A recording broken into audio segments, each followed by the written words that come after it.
about. He said he was gonna bring it tonight. He was gonna bring the noise. He said I was gonna bring it, man. Yeah. I said I was gonna bring it. So I'm scared. I'm not scared. I want to hear it. So, man, what you want to rant about, bro? Speak your mind. Okay. Well, I ain't necessarily got a rant. It's just a couple things I'd like to speak on. One thing is, excuse me, I don't think that Joe Moorhead system will work because I don't know, man. It's just something about it because, like, the other day, I didn't really see no creativity. I just saw, like, getting to the running back, trying to throw down field, no screens, had bad screens, and they creative, and he's supposed to be this offensive guru, and the offense is just plain. He's trying to go deep, but and then, like, the line, they wasn't holding up either, so he couldn't really do that, and he kept trying to do it, but I don't know. It's just something about the offense, man, something about the team, and the team, I mean, like, they soft, man, you know what I'm saying? No aggression. That's crazy. Coming from a Bulldog team, you know, where we, like, traditionally, we gonna be hard on defense. I'm saying the team will be hardcore and whatnot, but, yeah, man, I mean, this team right here is soft, man. I don't know what's up, man.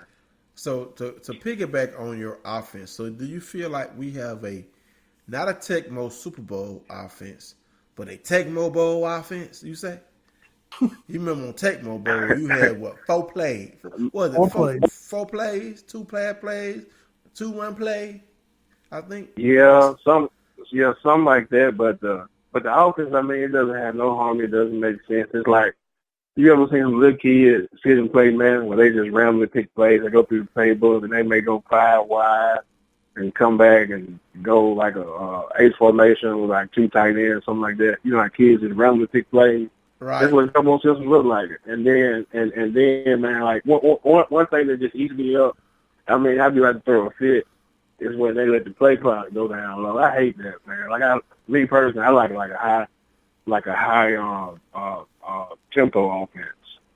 You know, I don't like, you know, the play clock, you know, they run down to about 3-4 seconds every time. You know, the defense, they already know what you're going to do, so they just tee off on you because the play clock down, so you can't, you know what I'm saying, you can't fake it. So they already know the tee off when you say hut.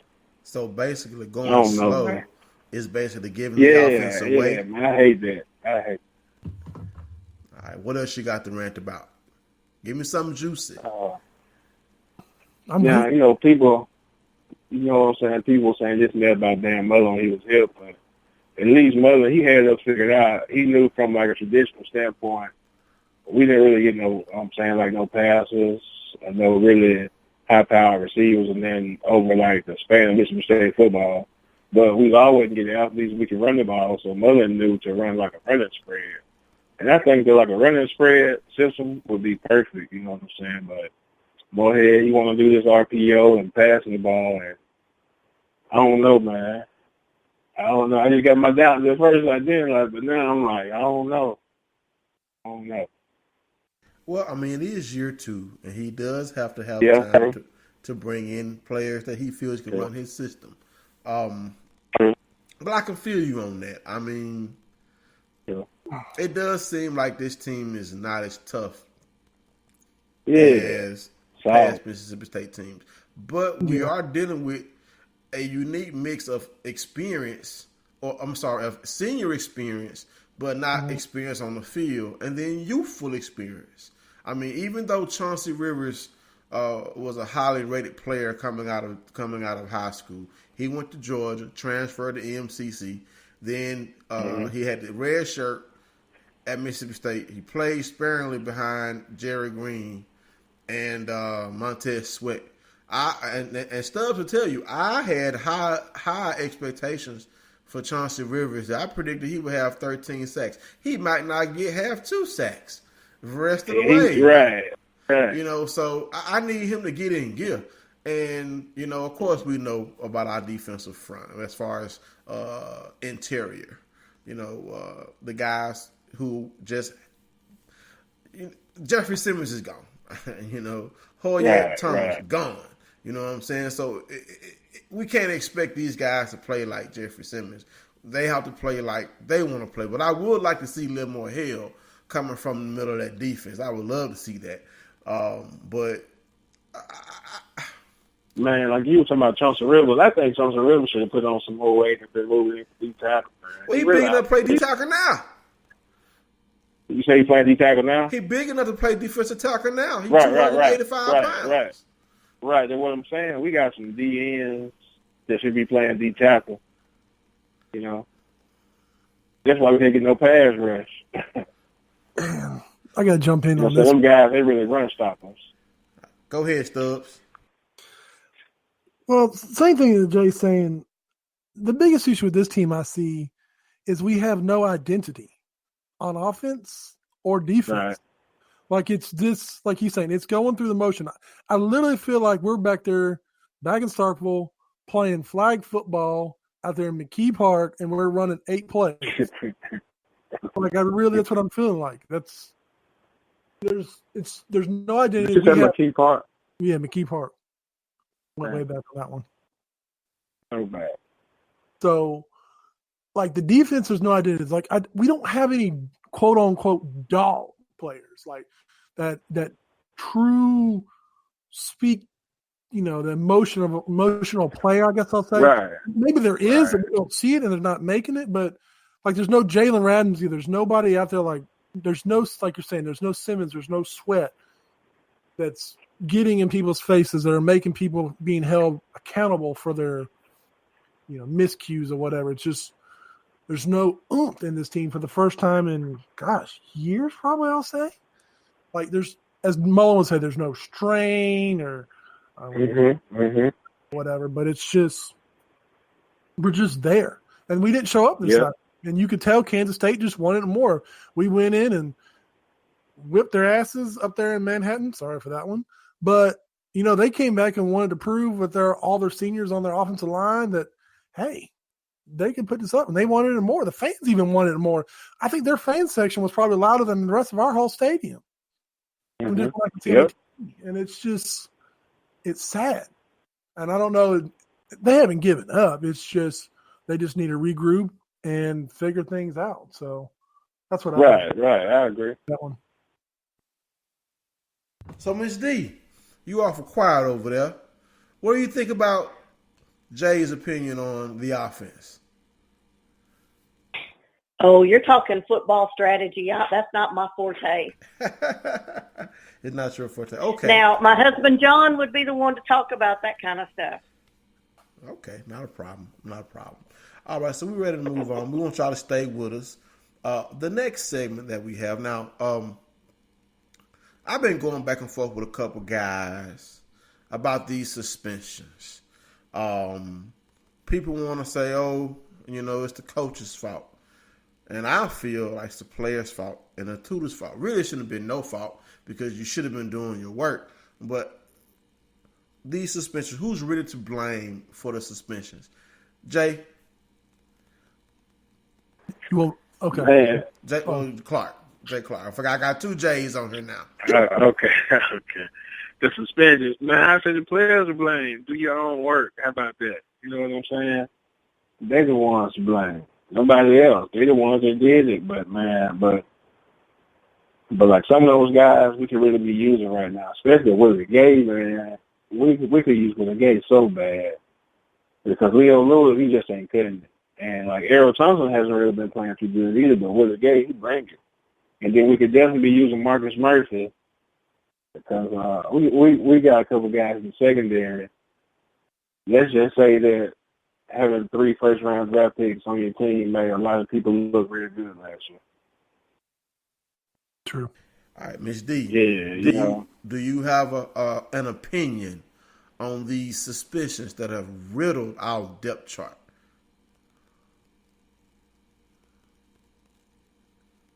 I'm going to let my husband answer that question. Oh, he's there? He's shaking his head no. I'm here. Oh, is he there? He's here, yes. Well, tell him to come on. Go, John.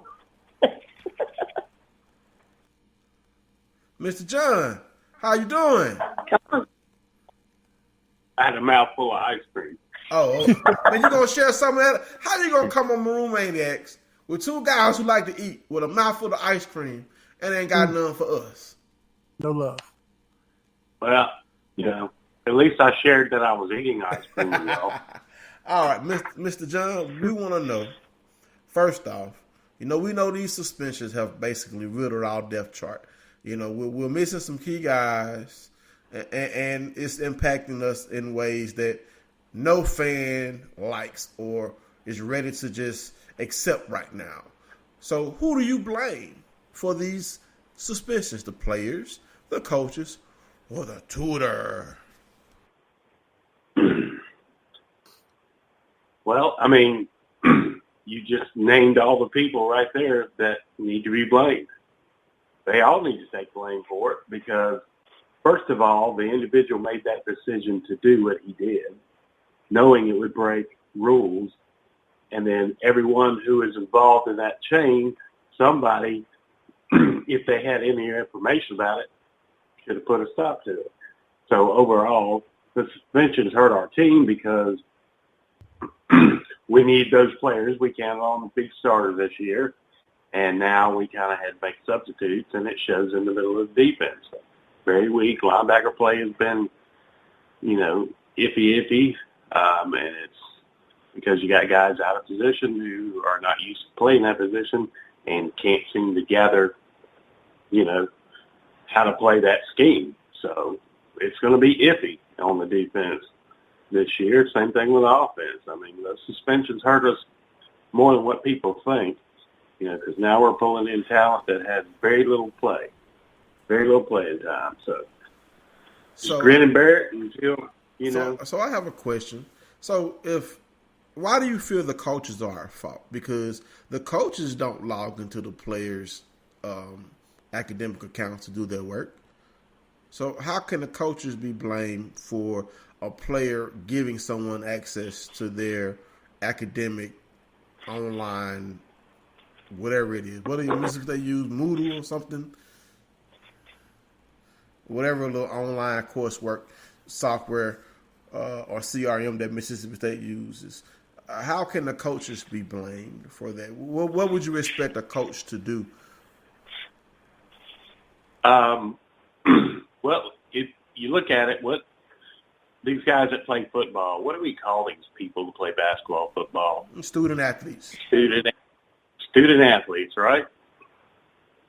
So part of a coach's job or some of his commitment to the university is to ensure that his team are, up to speed on their grades, got to check grades and everything. So a coach could pretty much notice a huge change in grades or notice the student, if you're that intense into the coaching position, you should notice those things, those changes in the grades or something like that. Notice the players having more free time, than what he should if he's, a student athlete.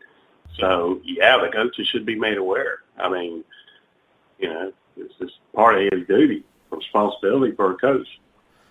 I have to say you've opened my eyes to that because I never looked at it that way. Because, yes, you're right.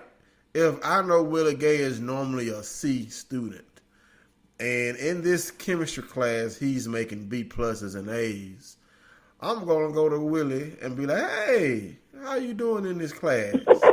How are you making these A's now? Because I have a story, speaking of chemistry, and I'm not afraid to say this. I'm a graduate of Callaway High School in Jackson, Mississippi. And I had a stepbrother who was a star quarterback. We were in chemistry class. Ooh, there goes that class again. Chemistry. And I'm working my tail off. And I get a B.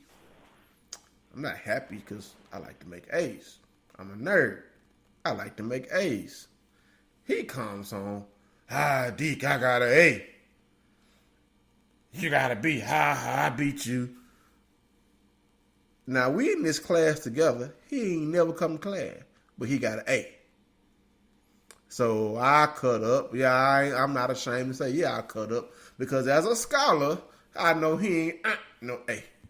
So, being that you said that and you opened my eyes to that, to the fella, I can't remember his name, that I gave such a hard time to about saying that it's the coaches. That wasn't you, was it, Mr. John?